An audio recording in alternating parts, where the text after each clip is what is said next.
بسم اللہ الرحمن الرحیم۔ اللہ اللہ اللہ۔ ایک بادشاہ تھا۔ بادشاہ جو ہوتے تھے ان کے اپنے اپنے مزاج ہوتے تھے۔ اس بادشاہ نے 4 5 6 کتے رکھے ہوئے تھے، اور کتے بڑے بڑے کتے تھے، اور بڑے وہ خونخوار کتے تھے، چیر پھاڑ کھا جاتے تھے، شیر جتنے ان کے قد تھے۔ بادشاہ تھوڑا سا کسی آدمی سے ناراض ہوتا نا تو ایک بہت بڑے پنجرے کے اندر ایک بہت بڑا سلاخوں کا گھر اس نے بنایا ہوا تھا، اس میں کتے ہوتے تھے، اور کتے کو جب باندھ کے رکھا جاتا ہے تو زیادہ زہریلا ہو جاتا ہے، وہ زیادہ اس کے اندر کرواہٹ آتی ہے، زیادہ کاٹتا ہے۔ اس نے قید کیے ہوئے تھے، کتے تو بڑے زہریلے تھے۔ جس آدمی سے بادشاہ تھوڑا سا ناراض ہوتا نا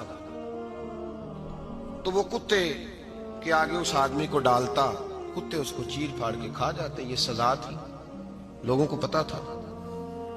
بادشاہ کے وزیر نے بڑی خدمت کی بادشاہ کی، 35 سال تک نوکری کی، لیکن ہر سورج نے غروب تو ہونا ہی ہوتا ہے نا، ہر چاند نے ڈلنا بھی ہوتا ہے۔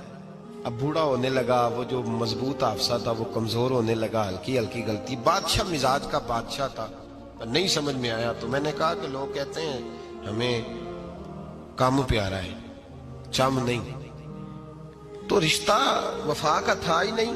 وزیر سمجھنے لگا کہ اب نہ میں بھی غلطیاں کرنے لگا ہوں تو ایسا نہ ہو کسی دن میں بھی ان کتوں کا شکار ہو جاؤں۔ اس نے بادشاہ سے کہا کہ بادشاہ مجھے آہستہ آہستہ معذرت کرنے لگا، قدم ہٹانے لگا کہ مجھے چھٹی دے دی جائے، میں بوڑھا ہو گیا ہوں۔ لیکن اس نے کہا نہیں، جب تک میری طبیعت نہیں مانتی تم نہیں جا سکتے۔ مطلق العنان لوگ تھے، وزیر خاموش ہو گیا، پریشان رہنے لگا، غلطی ہو گئی ہے تو پھینک دے گا۔ ایک تجویز اس کے ذہن میں آئی، وہ جو کتوں کے پنجرے پر محافظ بیٹھا تھا نا، جو ان کو کھانا ڈالتا تھا، روٹی ڈالتا تھا، گوشت دیتا تھا، اس کو ایک دن کہنے لگا یار تیری ڈیوٹی ہے سارا دن کتوں کو کھانا دینے کی، گوشت دینے کی، تو 2 4 دن ڈیوٹی مجھے نہیں دیتا؟ تو لے لے، میں تو پہلے پریشان ہوں، سارا دن ان کی دیکھ بھال کرتا ہوں۔ اس نے کچھ تھوڑا سا گوشت لیا، پنجرے کے باہر کھڑے ہو کے کتوں کو ڈالا۔ اگلے دن تھوڑی روٹیاں لے آیا، کتوں کو ڈالی۔ 2 4 دن، ہفتہ، مہینہ، سال بھر، جتنا اس کو موقع ملا وہ دن بھر خدمت کرتا۔ بس وقت ایک دن آ گیا، بادشاہ کو کوئی بات اچھی نہ لگی۔ اس نے کہا اس بڈھے کو اٹھاؤ اور ڈالو کتوں کے پنجرے میں، ساری زندگی یہاں رہا، اسے ابھی تک نہیں پتا چلا میرے مزاج کا۔ جب اٹھا کے پنجرے میں ڈالا نا تو بجائے اس کے کہ کتے اسے کاٹ کھاتے، وہ اس کے پیر چومنے لگے، وہ پیر چومنے لگے، ہاتھ چومنے لگے، چاٹنے لگے۔ تو بادشاہ اب سامنے کھڑا تھا نظارہ دیکھنے کو کہ چیر پھاڑ کرتے تو خوش ہوا کرتا تھا، خونخوار درندے جیسی اس کی طبیعت ہو گئی۔ جب دیکھا پیار کر رہے ہیں تو بادشاہ وزیر سے کہنے لگا یہ کیا ہے؟ تو وزیر رو پڑا، کہنے لگا تو سیاستدان تھا تو میں بھی سیاستدان تھا، ساری زندگی سیاست کی، لیکن دنیا داروں کے ساتھ رہا تو انجام یہ ہوا کہ مجھے اس پنجرے میں ڈال دیا گیا۔ دیکھ تو بہت بڑا سیانہ تھا اور میں بھی سمجھدار تھا، وزیر رہا، لیکن ہمارا روح کا رشتہ نہ بن سکا۔